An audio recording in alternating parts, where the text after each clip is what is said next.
नमस्कार आणि the deep डाईव्हमध्ये स्वागत आहे. आज आपण मायक्रोसॉफ्ट लर्नवरील एका मोठ्या आणि खरं तर महत्त्वाच्या विषयावर सखोल चर्चा करणार आहोत. विषय आहे ॲप्लिकेशन्स आणि डेटासाठी सुरक्षा उपाययोजनांची रचना. आता हे नाव ऐकूनच थोडं जड वाटू शकतं की नाही? हो, अगदी. पण आजचा आपला उद्देश हा विषय अगदी सोप्या भाषेत समजून घेण्याचा आहे. बरोबर. याकडे आपण असं पाहूया की आपण एक मोठा अभेद्य असा डिजिटल किल्ला बांधायला निघालो आहोत. परफेक्ट. ही किल्ल्याची उपमा अगदी योग्य आहे. हा विषय मायक्रोसॉफ्टच्या सायबर सिक्युरिटी आर्किटेक्ट म्हणजेच SC100 परीक्षेचा भाग आहे. पण आज आपण परीक्षेचा ताण घेणार नाही आहोत. नाही, अजिबात नाही. आज आपण एक आर्किटेक्ट म्हणून विचार कसा करायचा हे शिकणार आहोत. तुम्ही म्हणालात तसं सायबर सुरक्षा ही फक्त काही सॉफ्टवेअर इन्स्टॉल करण्याची गोष्ट नाहीये. ती एक विचारपूर्वक केलेली रचना आहे. या चर्चेमध्ये आपण या किल्ल्याची प्रत्येक वीट म्हणजे प्रत्येक मॉड्यूल किती काळजीपूर्वक रचायचं हे पाहणार आहोत. चला तर मग या बांधकामाच्या पहिल्या टप्प्याला सुरुवात करूया. नक्कीच. उत्तम. तर सुरुवात करूया आपल्या डिजिटल ऑफिसपासून, म्हणजे मायक्रोसॉफ्ट 365. हां. यात टीम्स, शेअरपॉइंट, वन ड्राईव्ह यांसारखी साधनं येतात, जी आजकाल आपल्या कामाचा अविभाज्य भाग बनली आहेत. हो, रोजच्या वापरातली. यांना आपण आपल्या किल्ल्याच्या आतील खोल्या म्हणू शकतो. पण प्रश्न असा आहे की या रोजच्या वापरातल्या साधनांना इतकी विशेष सुरक्षेची गरज काय? हा खूप महत्वाचा प्रश्न आहे, कारण इथेच अनेकदा दुर्लक्ष होतं. विचार करा, आपल्या खऱ्या ऑफिसमध्ये जसं प्रत्येक खोलीचं महत्त्व वेगळं असतं, तसं इथेही आहे. स्टाफ कॅन्टीनमधली चर्चा आणि बोर्डरूममधली गोपनीय चर्चा यात फरक असतो, बरोबर? हो, नक्कीच. हे पहिलं मॉड्यूल आपल्याला नेमकं तेच शिकवतं. याची पहिली पायरी आहे सिक्युरिटी पॉस्चरचं मूल्यांकन. सिक्युरिटी पॉस्चर म्हणजे काय नक्की? म्हणजे तुमची सध्याची सुरक्षेची स्थिती कशी आहे हे तपासणं. याची तुलना तुम्ही तुमच्या ऑफिसच्या सुरक्षा ऑडिटशी करू शकता. यासाठी मायक्रोसॉफ्ट सिक्युअर स्कोअर नावाचं एक साधन देतं. ते तुमच्या संपूर्ण सिस्टीमची तपासणी करून तुम्हाला 100 पैकी गुण देतं. अच्छा, म्हणजे हे एक प्रकारे आपल्या डिजिटल ऑफिसचं रिपोर्ट कार्ड झालं. अगदी. ते तुम्हाला सांगतं की तुमच्या कोणत्या खिडक्या उघड्या आहेत, कोणत्या दारांना कुलूपं नाहीत आणि त्यांना कसं सुरक्षित करायचं. ओके. पण मला एक प्रश्न पडतोय, समजा आपला स्कोअर कमी आला, तर मग पुढे काय? फक्त धोके ओळखून तर भागत नाही. अगदी बरोबर. धोके कळल्यावर आपण तिथे सुरक्षारक्षक नेमतो. डिजिटल जगात तो सुरक्षारक्षक म्हणजे मायक्रोसॉफ्ट डिफेंडर XDR. XDR. हो. यातील XDR मधला X म्हणजे एक्सटेंडेड. हे फक्त तुमच्या लॅपटॉपवर लक्ष ठेवत नाही, तर तुमच्या email, cloud apps, identity system या सगळ्या ठिकाणची धोक्याचे सिग्नल एकत्र आणून हल्ल्याची एक संपूर्ण कहाणी तयार करते.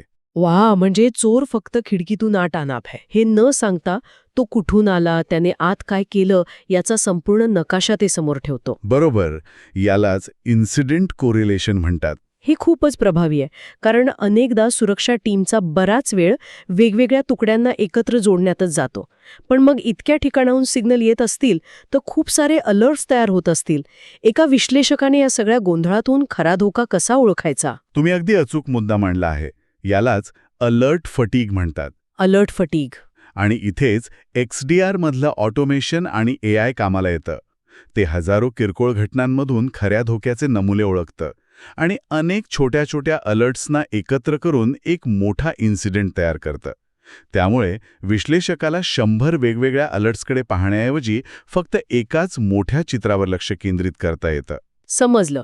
आणि याचा तिसरा भाग कोणता? तो आहे कॉन्फिगरेशन आणि ऑपरेशनल प्रॅक्टिसेस. म्हणजे फक्त सुरक्षा रक्षकांवर अवलंबून न राहता आपली व्यवस्थाच इतकी शिस्तबद्ध बनवणे की धोक्याची शक्यता कमी होईल. उदाहरणार्थ शेअर पॉइंटमध्ये कोणत्या फाईल्स बाहेरच्या लोकांसोबत शेअर करता येतील याचे नियम बनवणे किंवा संवेदनशील माहिती असलेल्या ईमेलला आपोआप एन्क्रिप्ट करणे. ठीक आहे. म्हणजे आपल्या किल्ल्याच्या बाहेरील भिंती आणि आतील खोल्या म्हणजे M365 आता सुरक्षित झाल्या. हो. तिथे कोण येणार, कोण जाणार याचे नियमही ठरले. पण मला एक वेगळा विचार येतोय.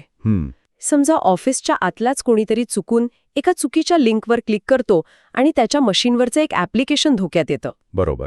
मग आपल्या खोल्यांची सुरक्षा तर कुचकामी ठरली ना? अगदी. तुम्ही पुढच्या टप्प्याचा दुवा अगदी योग्य जोडला आहे.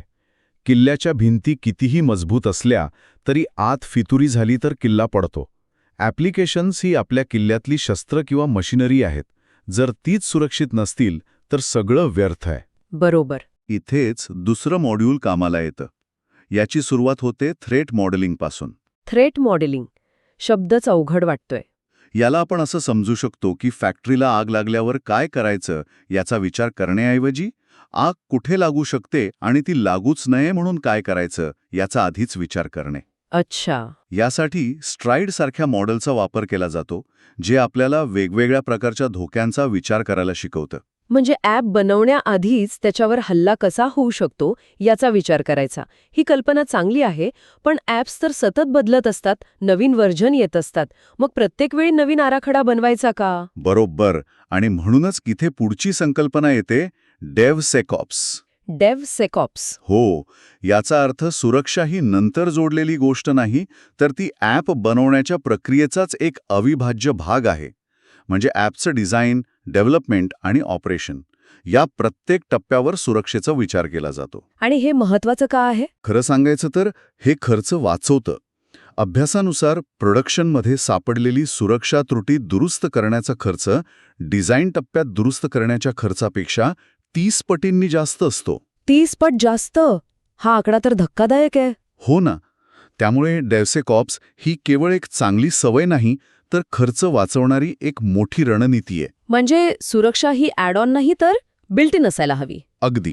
पण आता या फॅक्टरीमध्ये अनेक मशिनरी आहेत, म्हणजे वेगवेगळे ॲप्स, सर्व्हिसेस, API. हां. त्या एकमेकांशी बोलतात. त्यांचं नातं कसं सुरक्षित करायचं? हे डेव्हलपर्ससाठी एक डोकेदुखी ठरू शकतं. उत्तम प्रश्न. इथेच वर्कलोड आयडेंटिटीजसाठी सुरक्षित प्रवेश ही संकल्पना कामाला येते. याला असं समजा की आपण आपल्या फॅक्टरीतील प्रत्येक मशीनला एक युनिक ID कार्ड देत आहोत. ओके. पूर्वी कसं व्हायचं, डेव्हलपर्स अनेकदा पासवर्ड किंवा सिक्रेट कीज थेट कोडमध्येच लिहून ठेवायचे. अरे देवा, हे तर घराची चावी दारावरच्या पायपुसणीखाली ठेवण्यासारखं झालं. अगदी. वर्कलोड आयडेंटिटी या समस्येवरचा उपाय आहे. ॲझ्युअरमध्ये मॅनेज्ड आयडेंटिटीज नावाची एक सोय आहे. ती तुमच्या ॲप्लिकेशनला आपोआप एक ओळख देते आणि त्याचे पासवर्ड्स मॅनेज करण्याची डोकेदुखी काढून टाकते. त्यामुळे एकाच मास्टर चावीने सगळी मशिनरी सुरू होण्यापेक्षा हे खूपच जास्त सुरक्षित आहे. वा, म्हणजे ऑफिस झालं, मशिनरी झाली. आता आपण किल्ल्यातल्या सर्वात मौल्यवान गोष्टीकडे वळूया. डेटा. बरोबर, डेटा. ही तर आपल्या रेस्टॉरंटची सिक्रेट रेसिपी आहे. याचं रक्षण कसं करायचं? कारण हल्लेखोरांचं अंतिम लक्ष तर हेच असतं. अगदी बरोबर. डेटाची सुरक्षा ही या बांधकामातील सर्वात महत्त्वाची आणि नाजूक पायरी आहे.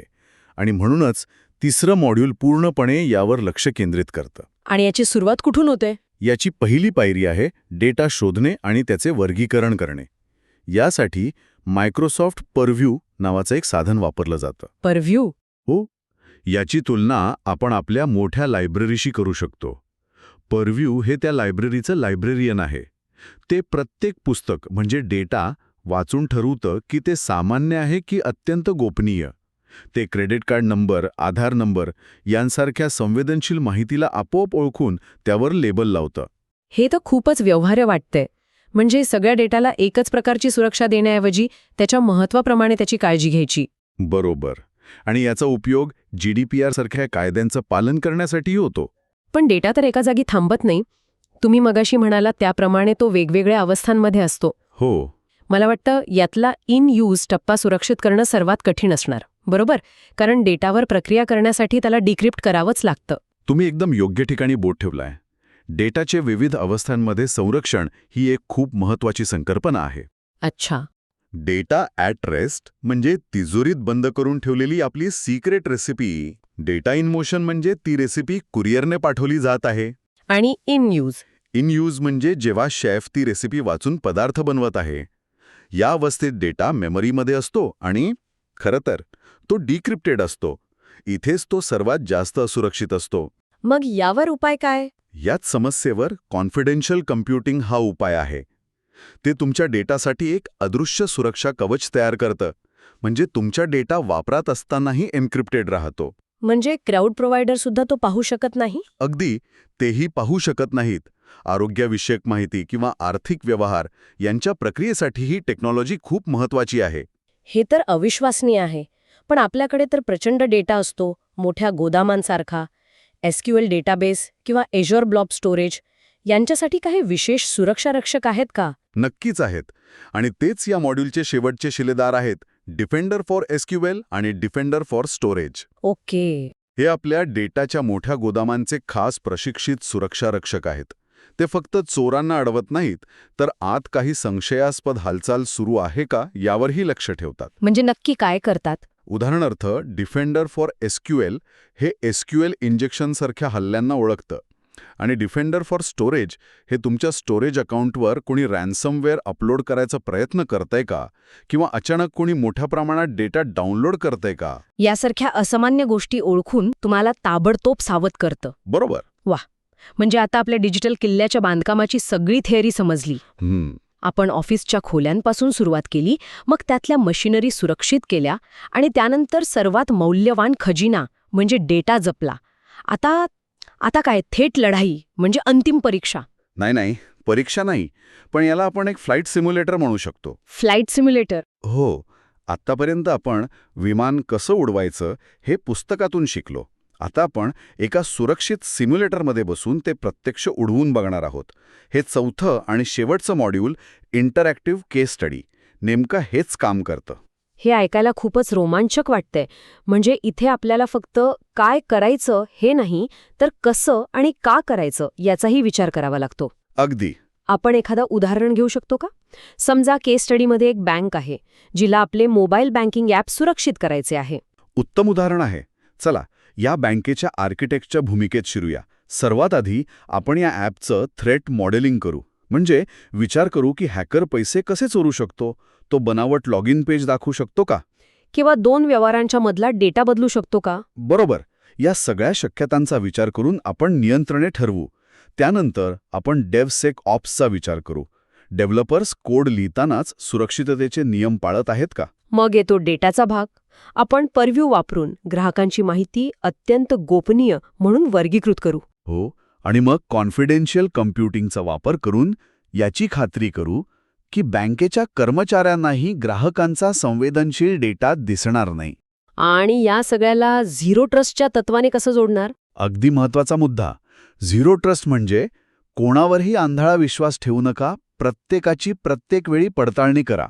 मोबाईल ॲपच्या बाबतीत याचा अर्थ प्रत्येक व्यवहाराच्या वेळी पुन्हा एकदा पडताळणी केली जाईल. ॲप ज्या APIशी बोलत आहे त्या प्रत्येक API कॉलची ओळख तपासली जाईल. आणि वापरकर्त्याचं डिव्हाइस सुरक्षित आहे का हेही तपासलं जाईल. अगदी. हा केस स्टडी म्हणजे ज्ञानाला अनुभवाची जोड देणारा एक उत्तम पूल आहे. यानंतर आत्मविश्वास नक्कीच वाढतो. तर हा होता आपल्या डिजिटल किल्ल्याच्या बांधकामाचा संपूर्ण आराखडा. आपण ऑफिसच्या खोल्यांपासून सुरुवात केली, मग मशिनरी सुरक्षित केल्या, त्यानंतर सर्वात मौल्यवान खजिना जपला आणि शेवटी एका फ्लाईट सिम्युलेटरमध्ये बसून आपला आत्मविश्वासही तपासला. हे सगळं ऐकल्यावर आता हा विषय अधिक स्पष्ट आणि आवाक्यात वाटतोय. आणि या सगळ्याचा शेवट एका महत्वाच्या विचाराने करूया. नक्की. सायबर सुरक्षा म्हणजे फक्त उंच भिंती वाढणे किंवा नवीन महागडी कुलूपं लावणे नाही.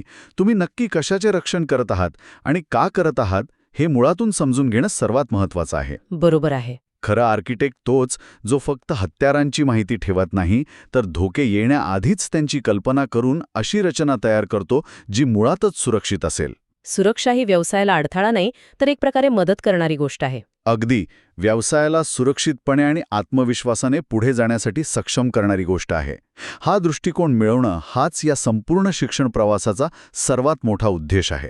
आणि हाच विचार शिकणाऱ्यांसाठी सर्वात महत्त्वाचा आहे.